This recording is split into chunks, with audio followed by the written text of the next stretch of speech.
Hello and welcome F5 community. I'm Aubrey with Dev Central, and we're here today to talk to you about an F5 Labs special report with Malcolm Heath, our senior threat researcher over at F5 Labs. Malcolm, how you doing today? I'm doing great, Aubrey. How are you? I'm doing great. The weather's nice here in Seattle, and I'm really enjoying the tower and the work that I've been doing with Boo. But Fantastic. we did want to take a moment and to ask you about a new threat that you guys recently discovered called Malibot. But before we do that, can you give us a little bit of information about yourself, what you do for F5, and a little bit about Labs? Sure. I'm Malcolm Heath. I'm a senior threat researcher with F5 Labs. F5 Labs is the group within F5 that does application threat research and strategic threat research for our customers. And you can find all of our stuff at f5labs.com or at f5.com/labs. Either one works.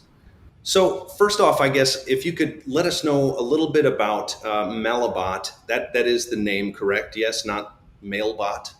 That's correct. Yeah, that's the way my brain read it first too. It's Malibot or Malibot.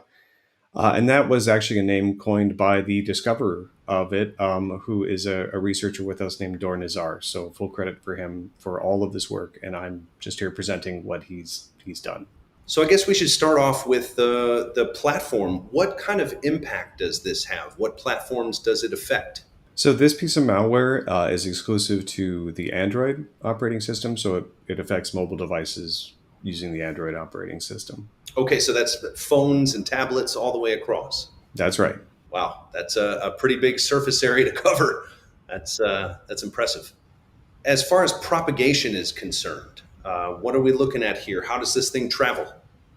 So the main way that we saw, at least in our samples, that it was propagating was via SMS phishing or smishing. So it has essentially a little bit of code in it that the command and control server can send a command where it and a list of numbers, and those numbers will get an SMS message sent from an infected device, which will have some content in it, and that content has generally been like an advertisement for a an app that you can download. Now, there's several different ones that it's been trying to get people to click on of interest to various people. I want to be clear that none of those apps are the malware. They're just an enticement to get you to click on a link or scan a QR code in some situations that will take you to an attacker-controlled site to download the malware.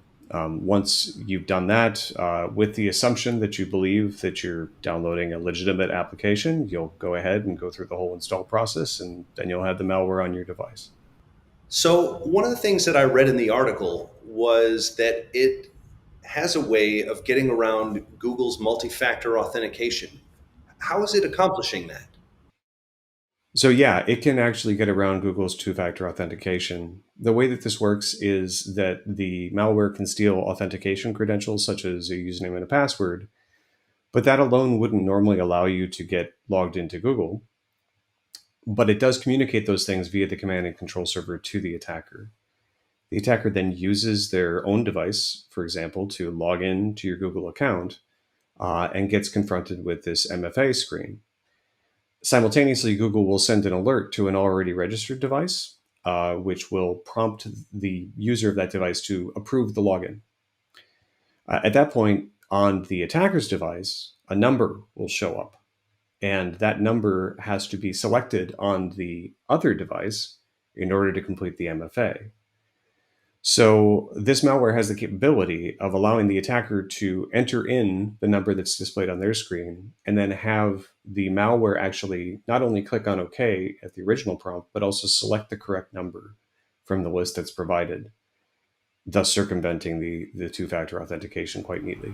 Does that mean then that there is a remote control portion of this application? Are they able to actually control the user's phone?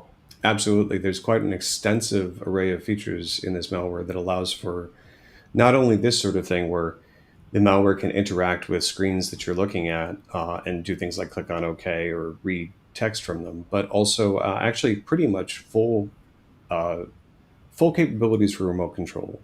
It can take screenshots. It can interact with pretty much anything on the screen. And it does that by using the accessibility API, which is part of the Android operating system and is meant for the use of people with various disabilities to be able to increase text size or otherwise manipulate their device. Um, so it leverages that to be able to essentially give the attacker full control as if they were actually there with the device in their hand. That sounds absolutely horrifying to me. But I guess, lastly, is there really anything that we can do to guide our users to defend themselves from this? Well, the main line of defense probably would not be allowing this malware to get installed on your device in the first place. So, from an individual Android user's perspective, the main thing is to be wary of SMS messages from people you don't know or advertising applications that you probably shouldn't click on the link. If you're interested in the application, go to the Google Store and get it from there. Don't just click on whatever link shows up in your SMS feed. Other than that, there's not a whole lot that an individual user can do. Some organizations who perhaps have these devices in their networks could look for command and control servers or look for indicators of compromise. But the best defense is probably just not allowing it to get onto your phone at all if you can. Well, that to me sounds like the moral of the story is be careful what you click for. Indeed, indeed. Well, I guess if our users want to read a little bit more about that, they can visit the lab's website. We're going to share a link with everyone so that they can get the latest, greatest on this.